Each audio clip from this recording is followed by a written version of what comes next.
هو الذي يريكم البرق خوفا وطمعا وينشئ السحاب الثقال ويسبح الرعد بحمده والملائكة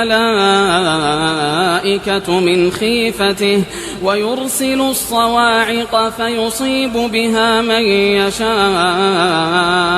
وهم يجادلون في الله وهو شديد المحال.